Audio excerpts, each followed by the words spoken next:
Welcome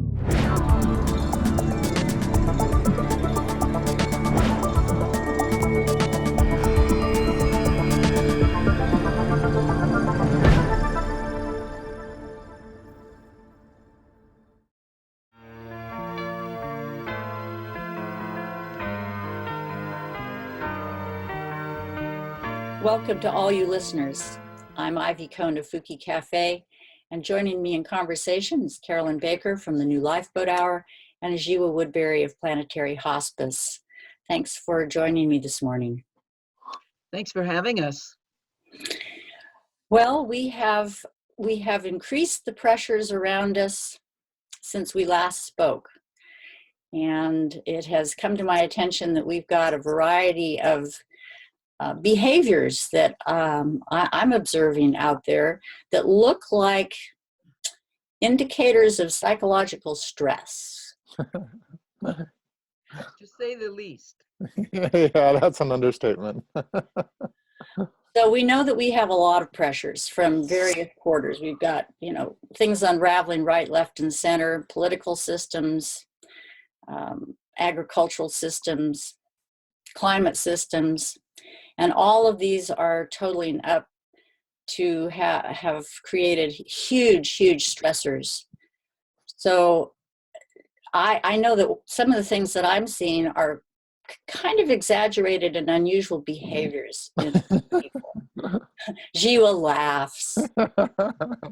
I keep having the distinct impression that when Kurt Vonnegut died, somehow he overthrew God and started writing the plot lines for our world. It feels that way, doesn't it? Yeah, it does. It really does. Well, one of the first things that comes to mind for me as I hear you say all of that is the latest news, which is no surprise to anyone, but it's been in the headlines a lot in the last week or two, the increase in the suicide rate in the United States. Yeah. So that certainly speaks volumes. And I am adamant about the notion that most people know on some level in the collective unconscious, people know on some level what's going on. It's one reason I chose for the Lifeboat Hour my theme song by Leonard Cohen, Everybody Knows, because everyone does know. And therefore, the strange behaviors, the suicide rate, and many of the things that we're going to talk about this morning. Yeah, I really appreciate that starting point, Carolyn, and because I agree with you, that there's this base level of awareness that we all share. I really feel that that's what not just makes us human, but makes us sentient. We share that awareness with all animals, and the extent to which we create problems for ourselves is directly related to our inability, refusal to acknowledge that awareness. And so it's always delightful to share perspective with people like yourselves that are not in that sort of deep level of that actually acknowledge that awareness and embody it. But as you all know, when you take that position, when you own up to that reality, then everything else looks quite different. We're living in a world where that's the exception and not the rule. So it does sort of create an interesting kind of cognitive dissonance even for us. Yeah, and I think we've noticed, I'm pretty sure, Ivey, you and I have talked about this to some extent, but one of the things that I've noticed, I know you've noticed, is real major challenges around people being able to get along with each other on projects, people who even seem to be aligned in many ways, having difficulties communicating. There's a variety of issues around that, and I know that we're going to speak to that to some extent this morning, and I have some possible suggestions for solutions, but I think we need to expand on the issue more. Well, I'm seeing that people who are familiar with each other are exhibiting behaviors to each other that perhaps they feel safe because they know the group. Uh, and the breakdown in communication is certainly one of them. Just not clear communication, and then extreme defensiveness is one of the things that I have been observing a lot of lately. Zhiwa, you might have some, I don't know, perhaps a small list of the kinds of indicators, so we can give people an idea of what we're talking about here. Extreme defensiveness is just one that comes to mind right away. Well, a couple of things to share to get us started, and one is just directly related to what you and Carolyn are alluding to, and I'm reading. I'd like to share a quote, the very first paragraph from a chapter called "Disconnection" in this book, Trauma and Recovery, because I tend to view everything now through the lens of trauma, because Yes, the yes. the climate crisis itself is traumatic, and when we're traumatized, it brings up all of our past traumas. So this first paragraph speaks to this breakdown. It says, traumatic events call into question basic human relationships. They shatter the construction of the self that is formed and sustained in relation to others. They undermine the belief systems that give meaning to human experience, and they violate the victim's faith in a natural or divine order and cast the victim into a state of existential crisis. And you can imagine, from that state of having your identity feel like it's under assault, and your human relationships breaking down, offensive. Now, more pertinent or recent in the issue of eco-psychology, the online journal that was devoted to the long emergency, there was an article from Benjamin White, who I think lives out there by Carolyn. He's a social worker, I think,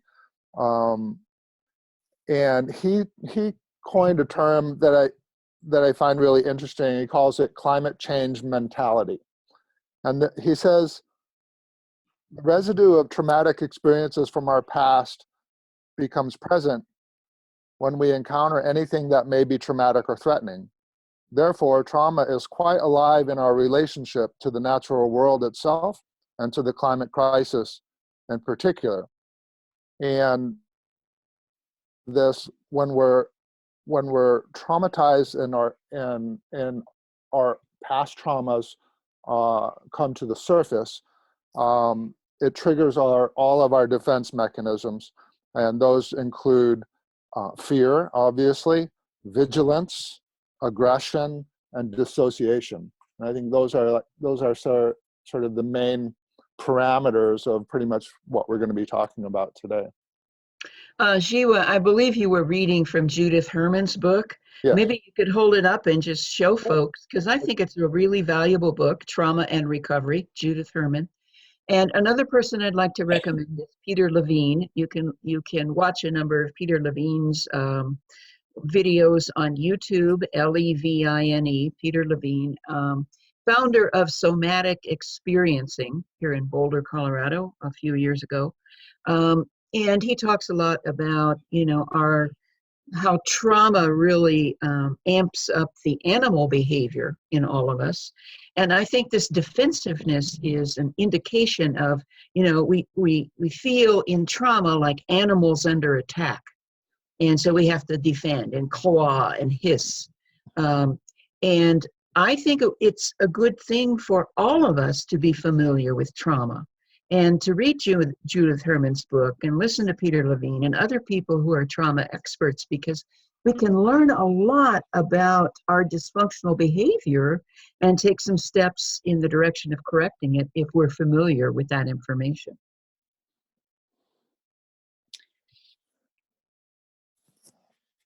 I think that we're seeing this played out on a national stage right now, in the political election, Yeah. which is, everybody agrees, is unlike anything we've ever seen or could have imagined possible even a few years ago. And I was actually just reading this morning, I love Maureen Dowd in the New York Times. She's one of my Yes. favorite commentators on the political scene. And she referred to it as an unhinged campaign. And that just really brought home to me how, the climate crisis is playing out now. I mean, you can't ignore the climate crisis once you acknowledge, I shouldn't say acknowledge, but we acknowledge that everybody is aware of it at some level, including those we say who are in denial, denial being a reaction to that awareness, a type of defense. So you start, because it's an existential crisis, which means that our very existence is in question, right? It can't help but influence our behavior in at every level, family, political, social, whatever.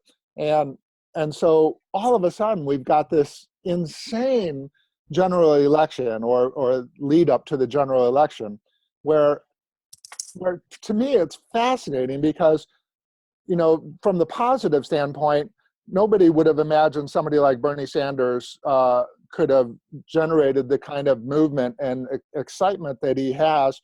And that is, especially true with the younger generation, the millennials, who are not, who have grown up with this existential reality, who have most, at play in this sort of crisis, and who are, as a generation, least in denial, they're the most realistic about what's happening because it's their future. Yes. And so, but Bernie himself, I think, totally didn't realize what he was starting.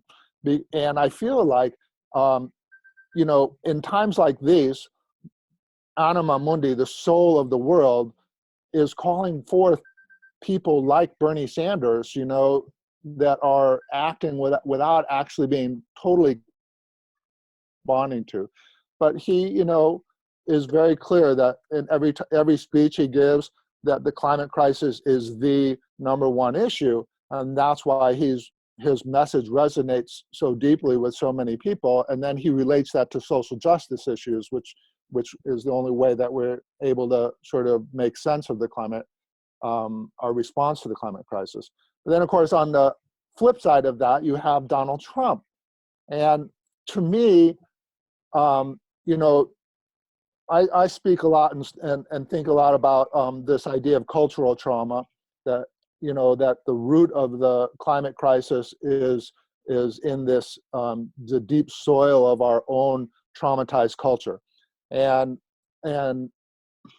what I see with the Trump phenomenon is the most traumatized segment of our population are the ones that are drawn to Donald Trump. Mm-hmm. So they have they're having that sort of fear, that vigilance, that eternal vigilance, that aggression, and then they transfer all of that dis-ease over what's actually happened into sort of imaginary enemies. And the idea of like building a wall that's going to save us is like a classic dissociative response to the climate crisis. Like somehow we can increase our security and protect ourselves from the elements by building a big wall. And then, so it's just, and, we would say that, of course, they're most in denial about the climate crisis, but they're also the most emotionally reactive to the climate crisis. And so it's showing us, it's showing us in very stark terms, like what percentage of our population is really deeply traumatized. Which is a huge percentage. It's about a third, I think. Mm-hmm. I'd also like to just add some historical perspective.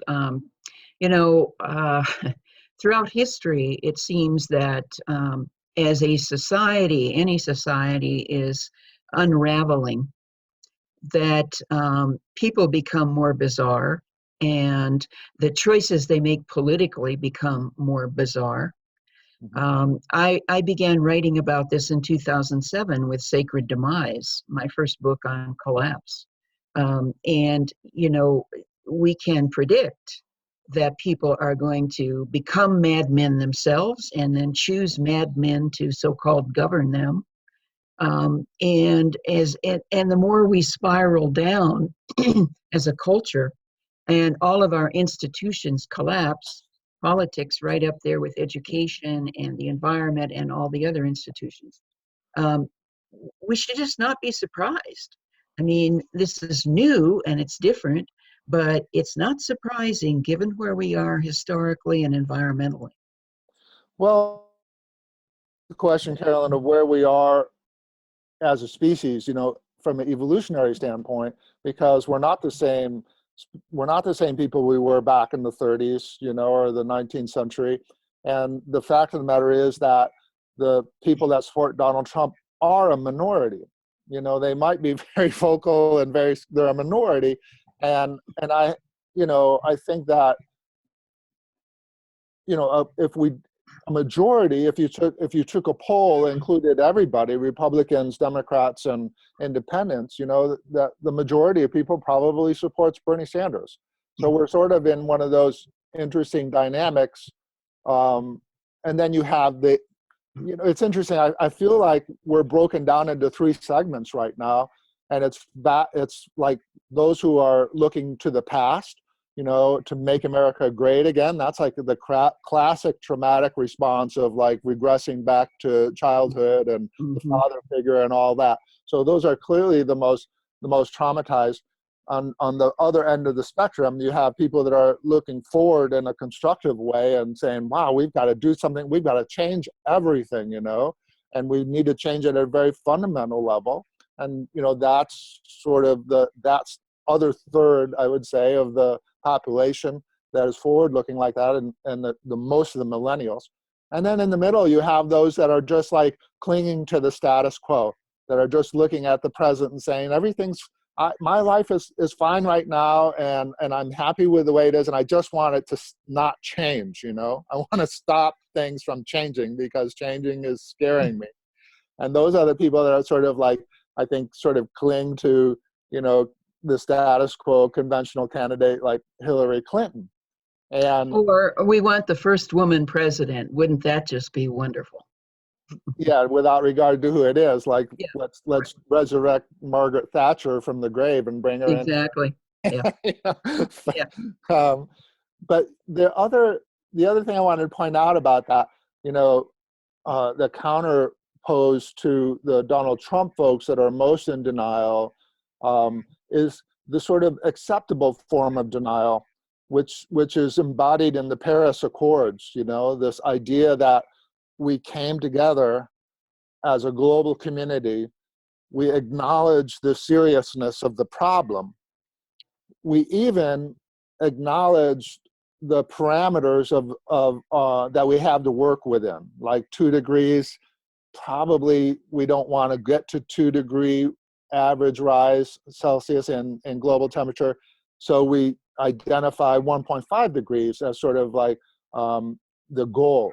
And then, so that all sounds perfectly rational, like people that are acknowledging the problem, that are accepting what's happening, except then we exhibit dissociative behavior in the details of the agreement, where all the governments of the world and all the political leaders commit to individual actions that amount to about 4 to 6 degree Celsius rise in average global temperature by the end of the century.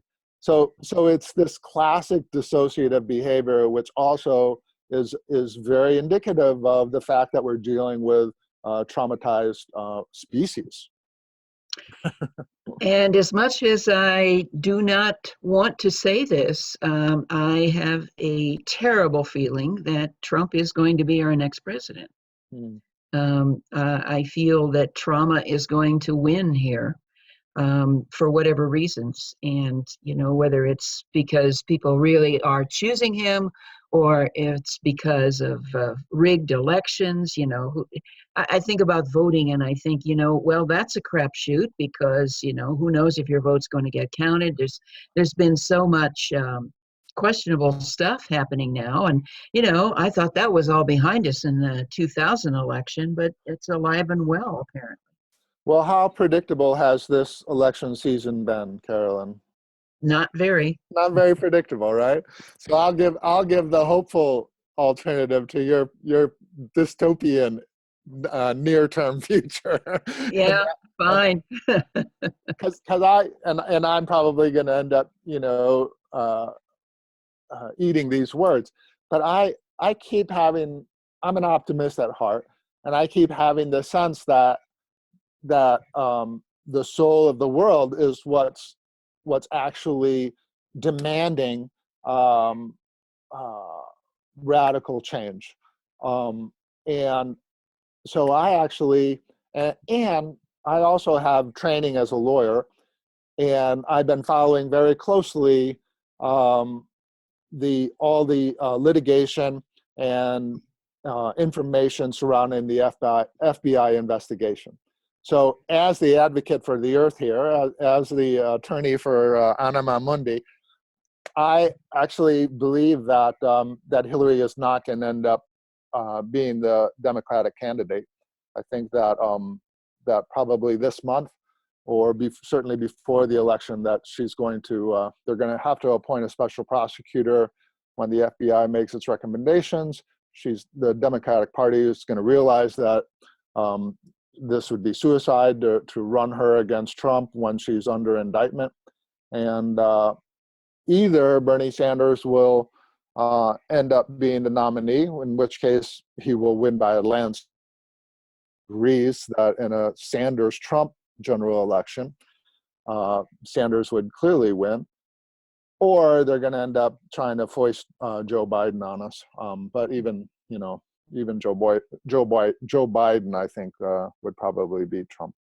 And I also think it's only a 50-50 proposition that Trump actually does make it out of the convention. So, but that's probably enough. I mean, I'll let you have a rejoinder to that. But I get uncomfortable in terms of climate crisis when it comes to sort of predicting the future. And I think I appreciate the topic here of sort of looking at the present, at what we see happening, and the unraveling that has generated from when Joanna and David first coined that term 30 years ago now. Coined which term? The Great Unraveling. That they've coined as from an ecological standpoint, and now finally we're starting to see that manifesting at a psychological level. Well, I'm even more dystopian than in my last comments. Having hung out for a number of years with Mike Rupert and learning a lot about how the government actually works, I've come to believe that presidents do not run countries, corporations do. Yeah. And so I don't see any candidate being able to go into the situation and make the kind of differences that must happen for us to avoid climate catastrophe. I hope I'm wrong about that, but because of what I know, and not just think, but know about how the government works, I don't plan to vote. I may vote I haven't voted for a president since 2000. So, I may vote in state and local elections, but I don't intend to vote for a president. I find it very interesting that the indicators of psychological unraveling have so quickly gone to the bizarre political climate in the United States right now. But of course, I suppose I shouldn't be surprised that we went there. I'm hearing maybe you want to get back to the more personal stuff. Well, not necessarily, but I think that that's sort of the meta. Mm-hmm. and if we brought it back down a bit, I would hope that we could give our listeners some ideas of how to be dealing with the people in their everyday lives that are exhibiting these psychological unravelings right in front of them. Because sometimes it's very difficult to maintain one's own center when the person in front of you is exhibiting erratic behavior, irrational behaviors, perhaps being viciously, verbally vicious, and almost an attack upon you. So one of the things that I have been using sort of as a mantra to anybody who will listen is take nothing personally. Mm-hmm. Yeah, I'd like to actually bring that down to sort of the level of another phenomenon that sort of maybe giving rise to these rather disturbing behaviors and attitudes. And it's something that I keep seeing more and more, even in the circles of more functioning colleagues and friends. And that is this sense that I have that we've fallen out of an appropriate relationship with time. And it's really interesting. If you talk to just about anybody today, they will agree that they don't have enough time for kids. For me, it's like I don't have enough time to read everything I want to read. And there's this sense of overwhelm that seems to pervade everything, and it's really interesting because in the context of the climate crisis, because we're dealing with this 40-year lag time. Mm-hmm. And that to me is like the real inconvenient truth that almost never gets mentioned in discussions of the climate crisis. And I'm pretty sure that if you polled the American people, about 80% of them would think that, would be surprised to know that the climate change that we're experiencing now as a result of emissions up till 1970, and that we have doubled emissions since then. So, just this 40-year lag time is real problematic for us to grasp because we're not used to acting now for results 40 years from now. And yet that's the situation and we're also used to, actually the way we deal with crises is we wait until the crisis gets to a really critical point before we respond to it, because we're human beings and we feel like we can overcome anything, but that's a slippery slope. So we end up getting ourselves in these sticky wickets. So with the climate crisis, that's, when things get to that point, unfortunately, they're only going to continue to get worse for another 40 years. So even taking action so there's that inconvenient truth in the climate crisis. And I feel like that's manifesting in our lifestyles, that we're somehow a healthy, natural, appropriate relationship with time. And so in our everyday lives, it becomes more and more difficult for us to manage relationships, manage practical things, and manage spiritual things, our spiritual practices and so forth, because we continually feel pressed. And I've been reading Meredith Sabini's book on Carl Jung, The Earth Has a Soul. And I'm stunned by I'm always stunned by Carl Jung's sort of ability to be a prophet. But listen to this quote from Carl Jung from 1941. All time-saving devices, amongst which we must count easier means of communication and other conveniences, do not paradoxically enough save us time, but merely cram our time so full that we have no time for anything.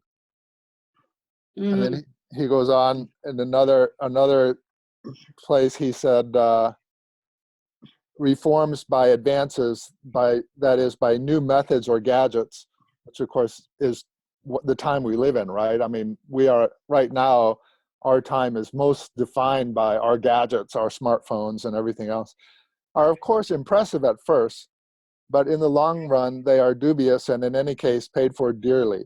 They by no means increase the contentment or happiness of people on the whole. Mostly they are deceptive sweetenings of existence, like speedier communications, which unpleasantly accelerate the tempo of life and leave us with less time than ever before. So I think that is where a lot of the stress is coming from, that we don't have time for quality communication, and we're relational creatures. So if we're not having enough time for our important relationships in our life, then naturally that's going to manifest in dysfunctional behavior towards each other. So true. I couldn't agree more. And I want to get back to trauma for a moment, because I think it's really important that we all have some sense of our own traumas. Collectively, we have a sense of it, but what are our personal traumas? Mm-hmm. And reading Judith Herman's book and listening to Peter Levine and other people talking about trauma, I think it's important for us to become familiar.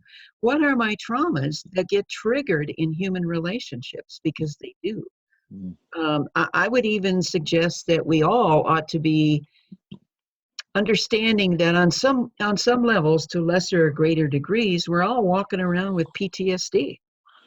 Mm-hmm. And we get hooked by people, and we assume that people are attacking us, and they're not. And so getting familiar with these signals in our bodies, like, what it feels like when we feel attacked, and then just tuning into that, like when somebody says something, like slowing it down and checking in with the body. Oh, this feels like the last time I felt attacked, and am I really being attacked? I also want to suggest doing shadow work, specifically doing shadow work, because the shadow is going rampant. It's running rampant right now in our culture.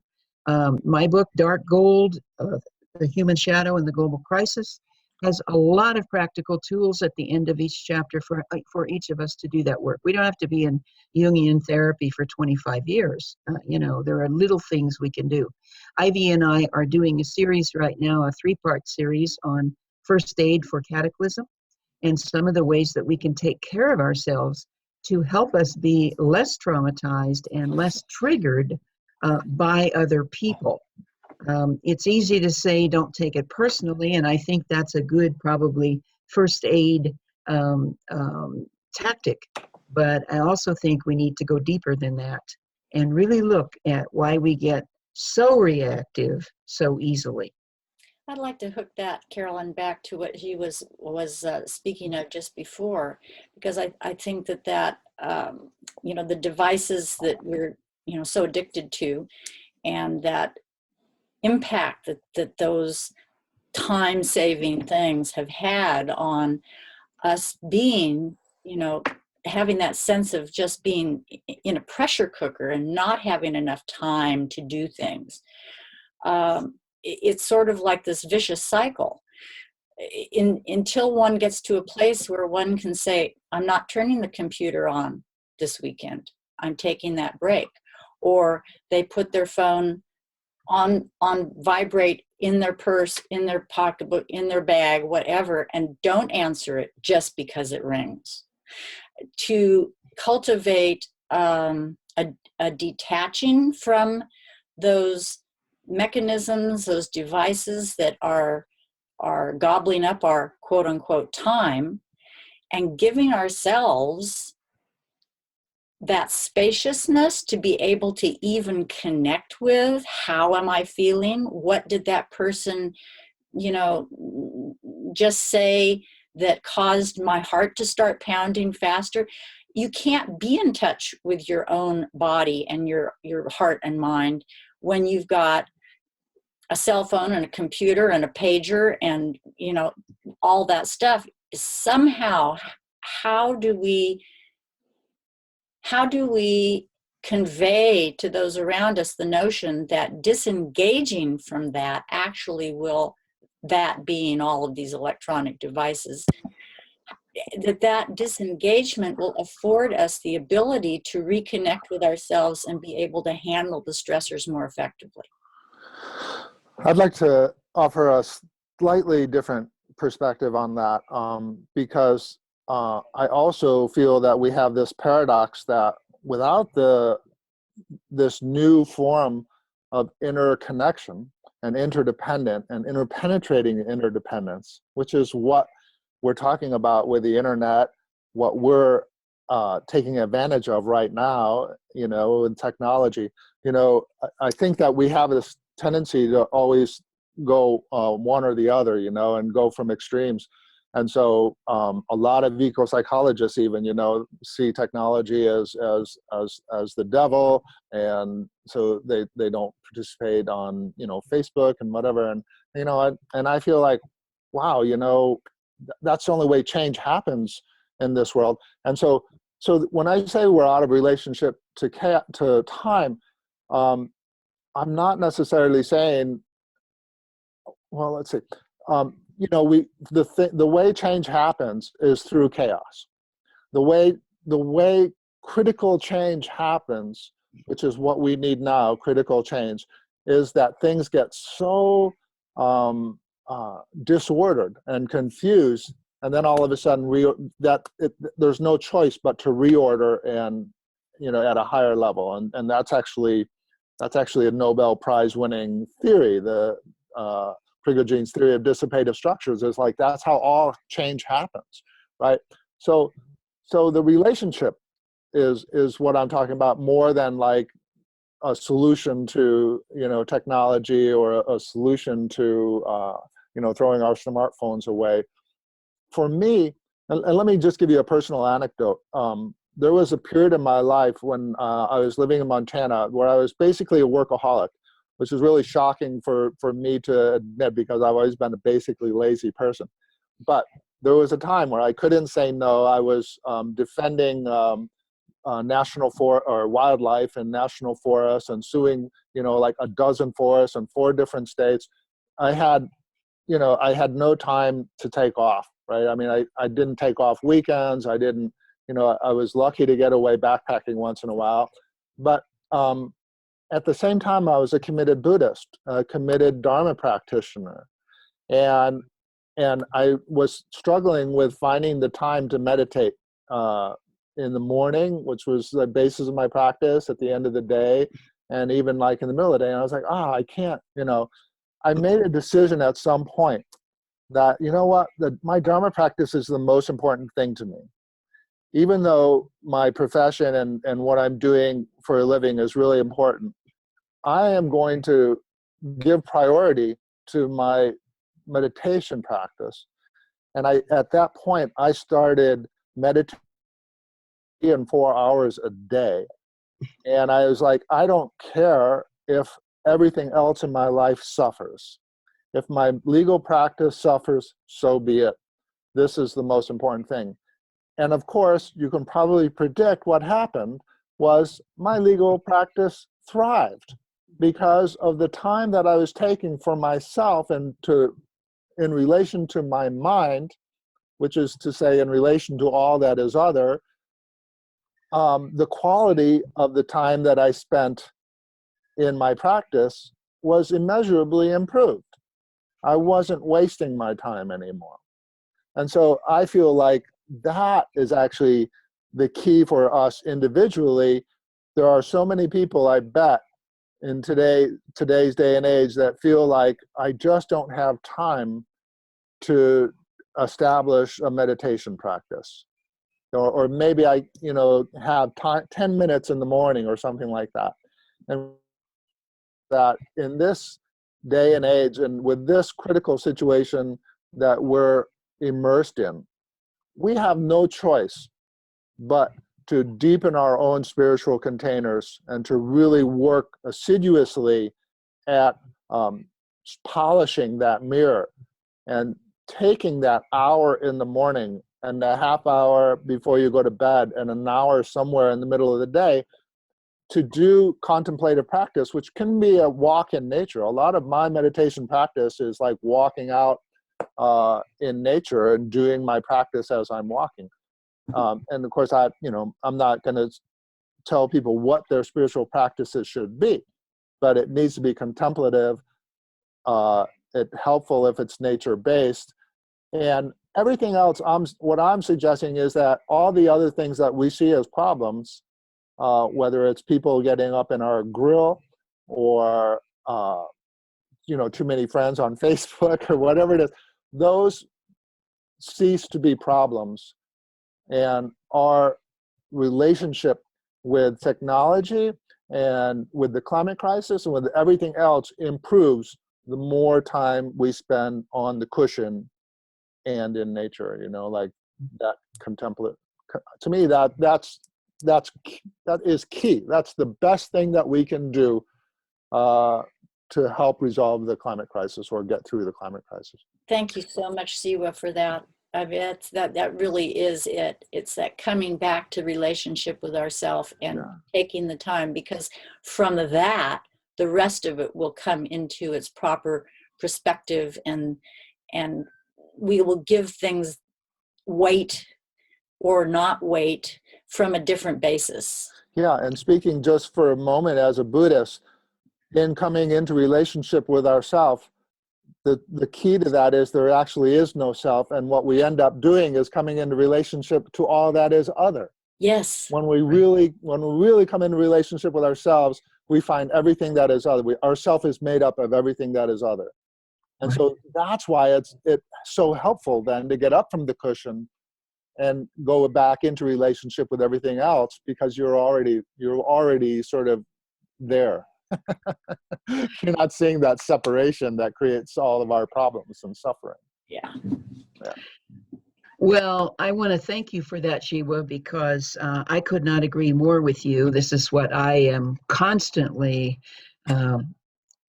ranting about, is the need for spiritual practice. Mindful ranting. Yeah, mindful ranting. Paradoxical there, but no.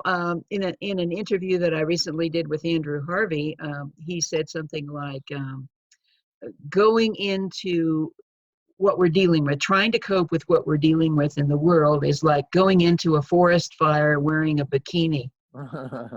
And so without a spiritual practice, that's where we are. Yeah. And a lot of people, because they're so traumatized in this culture, have a great deal of difficulty sitting.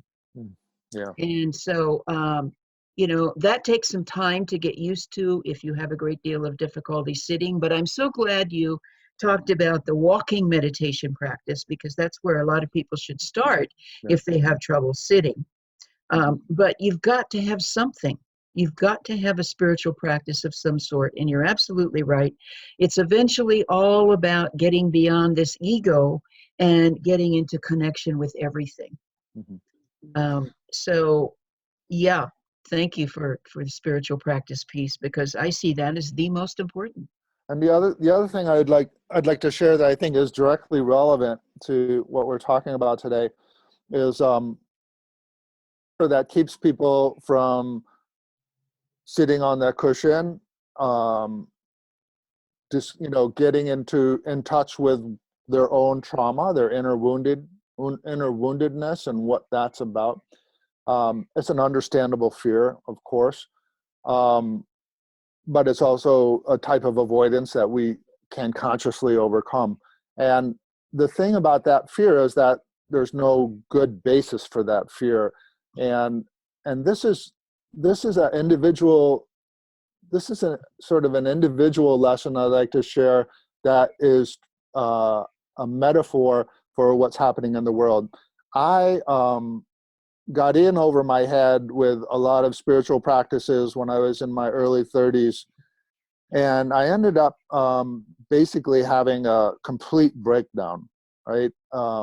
Mental, emotional, spiritual breakdown. It shattered me for a good period of time. I became socially dysfunctional. But I had a great support network and eventually came to see that as the best thing that ever happened to me. And if you talk to anybody that's ever had a breakdown, they will tell you the exact same thing. It's the best thing that ever happened. My whole life changed at that moment. It's the greatest blessing you can experience. And the first time I related the whole story to a monk, to a Tibetan monk, who was the first Tibetan monk that I had ever talked to, he listened quite patiently, and I think it took about an hour for me to get through the whole story. I gave him the long version. And at the end, he said, you know, the only difference between a breakdown and a breakthrough is your support network. And at the time that you were experiencing your breakdown, you didn't have that support network. But the experience that you had is the exact same experience that we try to strive for on long retreats and stuff, you know. And he said, so you've got it backwards. Now you have to like integrate everything. But that idea, and Stan Groff, of course, Stan and Christina Groff, you know, have written extensively about spiritual emergence through spiritual emergencies, and it's the same issue. So the things that we're most afraid of, which is like not having our shit together, you know, or having the perception of not having our shit together, those things that we're most afraid of are actually the things that we most need. The things that we most avoid talking about are the things we most need to talk about. And this is where, you know, truth and reconciliation kind of comes into play. And at a societal level, you know, I know that we're starting down that path. I feel like that we need to head down. And Canada has just concluded recently their own truth and reconciliation process with Indigenous peoples. And I learned recently that Black Lives Matter is going to have a national truth and reconciliation process starting quite soon. So that's at the national level. But the bottom line is like, and that for dealing with trauma. But the bottom line is, at the individual level, we do need that support. We do need to be conscious of our spiritual container and our support network. And it's no matter what your spiritual practice is, it's always helpful to connect with other people that are doing similar things. But the things that we're most afraid of are the things that we need to actually embrace. You know, that's sort of the lesson there. And on a global scale, what we're seeing as a breakdown of natural systems and the climate crisis, the breakdown, you know, can a breakthrough. So that's kind of an important perspective to keep in mind. I'd like to go back to the support network piece. How can we as individuals become a piece of a support network for people that we don't even know? I find myself often thinking about how many people there are just here, everywhere, but in any given community, who are in emotional pain, they're stressed out, all these things that we've been talking about. I don't know them, but how can I be part of their support network in any given moment? And I think that goes back to what you were talking about, Zhiwa and Carolyn both, taking the time to have some mindfulness practice, meditative practice, contemplative practice that allows one to be available to whomever is having that breakdown in front of you. So, you know, I just, how do we do that? How do we make ourselves vulnerable and open and available to people that we don't even quote unquote know? I mean, we know them because it's all interrelated. So we know them on some level. To bear that in mind so that we can make ourselves in any given moment part of the solution for someone who's really struggling. Well, I think, you know, I don't have any pat answers to that, but I think that spiritual practice opens our hearts and makes us more available and more aware, so that as we're out in the world, you know, whether we're in a store or we're doing something out in the world, that we practice kindness is a huge piece. Kindness first, whether that's, in person or on the phone or however that is. And that we bear witness, and that we know that every single event in our lives is not accidental. There's some meaning and purpose here. And so in our interactions with people, to not only be kind, but to really witness them, and then to really look for ways in which we can be helpful. Just the smallest things of saying something nice to somebody, or giving gratitude to somebody for something we're experiencing with them in the moment. That's one way. And then, I believe that as we practice this, we will then find other ways that we might be more deeply involved. And certainly sacred activism is one of my practices. I'm sure it is for Zhiwa as well, where we marry spirituality and activism, because, how can you not? And to pick up the cause that calls us, and practice it and follow through and give our lives and our hearts to it. Another thing that I wanted to say a while ago in terms of what we can be doing in addition to spiritual practice, and in a way it is a spiritual practice, is grief work. I've been leading a lot of grief weekends over the last couple of years, where people really do have an opportunity to come together and talk about their sorrow. I think it's the most real and genuine venue that people can have to talk about honestly what's going on and about how they feel about it. It's incredibly healing and empowering work. So I want to plug the whole notion of grief and dealing directly and consciously with our sorrows in a safe and supportive environment. Yeah, I'd like to add on to that and say, the baby boomer generation, which I think we're all part of, is now in its golden years, approaching its golden years. And the greatest perspective that I think you can have in this world, this particular world and its crisis and this life, is by doing caregiving work and hospice. And there are opportunities wherever you live. It's very easy to get involved and to volunteer, because we have so many people that are either in nursing homes or dying or whatever. And I think that I know that there's a natural sort of resistance to the idea of doing hospice work.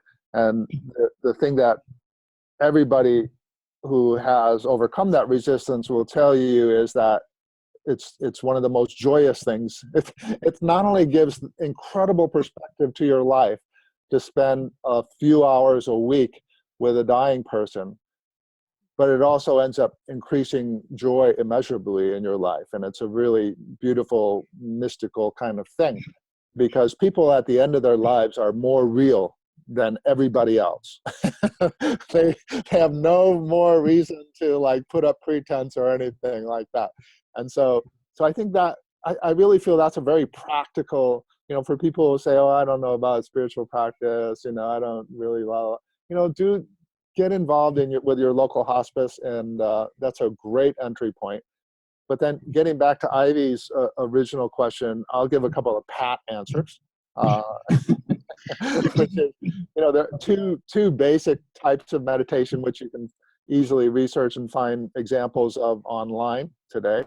One is the metta meditation, which is about just, and this actually kind of, Ivey's question, how are you there for others? The answer is practice. You don't wait until that person is there and needing your help, but you prepare your mind through spiritual practice to be open to giving that kind of help or listening or whatever. And so the metta practice, a lot of people resonate with more, and that's just generating love for yourself, and then generating love for your loved ones, and then out, into expanding circles like that. It's a beautiful meditation and has very positive effects on your mind and heart and relationships. And then the other, for other people that don't maybe resonate as deeply with the metta meditation, there's a meditation called Tonglen, or taking and giving. And for me, this has been instrumental meditation practice for coming into relationship with others and with species, with suffering of species. And Tonglen is about going against our natural conditioned mind, and instead of wanting all the happiness for ourselves and suffering for others, we take all the suffering of others on ourselves and give them all of our happiness and our peace of mind. And it has also wonderful therapeutic effects on us. So I think those are, all really good. All of those are really good. The grief workshops are great. Done those, especially, most of the time when you go and volunteer for a hospice, they're going to initiate you through some sort of grief work as well. So, It is about practice. You have to practice being present in the small crises so that you have some hope of being able to stay present in the big ones. Yeah. So, yeah, good advice. And Carolyn and I have talked a bit in I think the last segment that we recorded for First Aid for Cataclysm about Tonglen, and how that, as you had said, you go out and do a walking meditation. Tonglen is not something that you necessarily have to sit and spend hours doing. It can be what I call Tonglen on the fly. It's those moments when you become aware of someone else's or others' pain and discomfort, and in that moment, in a heartbeat like that, you can be practicing that the Tonglen.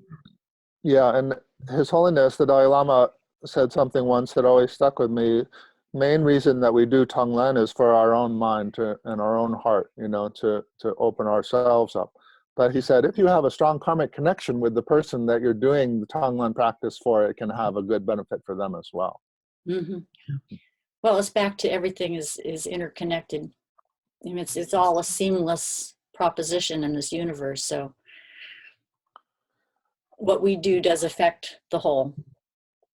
The last thing that I really want to make sure we get in here, and it kind of goes back to Carolyn's allusion to suicide. I think, that when we don't acknowledge what's happening in the world, we're more prone to act it out in our own lives. And I actually feel like the increasing rates of suicide, which are actually, of most concern with people in my demographic, middle-aged males, for some reason, are the ones that are where the rate is increasing. I think in all other demographics, it might actually still be level or decreasing, but overall, but certainly with also with returning vets, PTSD, and all that. But I also feel like in looking around and seeing the signs of the great unraveling happening at an individual level, we've also in the last several years, this millennium anyhow, come to a point where mass shootings are almost a normal occurrence. And I feel that those are very closely related, the mass shootings and suicide, and because there are signs of despair and desperation. And I also feel at the root of that is this something we talked briefly about last time, which is reification. Reification is the devil in Buddhism, and it's basically taking an idea and pretending it's more real than it is, like taking what is actually an idea and pretending it's concrete, pretending that it, and where I see this really playing out with the climate crisis is in relation to projections about the future. It's certainly necessary to be forward-looking and to imagine the different scenarios that we could be creating, especially, like I say, with that 40-year lag time. It's actually quite necessary to look forward into the future. But if you look in the future and see some sort of dystopian idea like human extinction, and then you all of a sudden become convinced that's going to happen, then chances are you are a victim of reification, which is a natural response in that case to fear. I mean, your worst fear is, of course, all of our worst fear, I would imagine, is near-term human extinction, because we kind of are partial to being here on this planet. And it's a huge, unprecedented kind of fear. But to the point that we become convinced that humans are going extinct, to me, that from a Buddhist perspective and a psychological perspective, that's reification. That's taking an idea that might even be a probability and then giving it more reality than it really is, because the future is not real. Nobody's been able to make a living at predicting the future. It's quite enough to look around at present predicament and focus on it. Yeah, and to jump on the piggyback of that, Zhiwa, and I agree with you. It's really easy to become fundamentalist about a lot of things, and to say, I know with certainty that X, Y, Z is going to happen, and here's how it's going to happen. Right. Those are probabilities. Yeah. But to say, I absolutely know for certain at this moment, at this time, and this is how it's going to look for anything.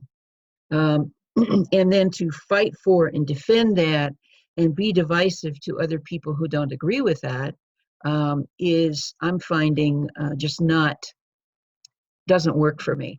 Mm-hmm. There's too much certainty. Jane Hirschfield's poem Against Certainty is one of my favorites. I like to quote it a lot.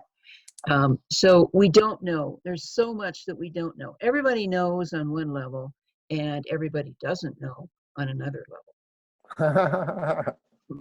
Well, and owning up to the fact that we don't know, I think, is part of the challenge. Yes. People like to know. And I think it was Pema Chodron who said, becoming comfortable with the groundlessness of being. Mm-hmm. And that is, I think, really up on our human agenda. Mm-hmm.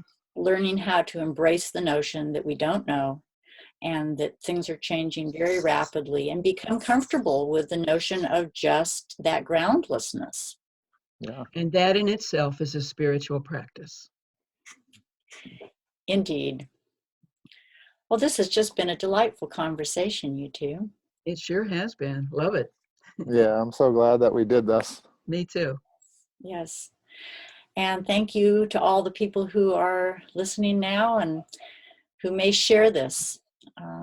We encourage all of you to find some practice that allows you to be with yourself and hence be with the universe. And you may, for those listening who will not see the video here, just like to say, check in with us. My website is carolyn@carolynbaker.net. Zhiwa? Planetary Hospice, hyphenated, and also you can find Planetary Hospice on Facebook. And Fuki Cafe is on YouTube as well as on Facebook. All right. Thank you, Carolyn. All the best for today. Hey, let's go have a walk in nature today, okay? Absolutely. All right. Bye-bye. Bye-bye.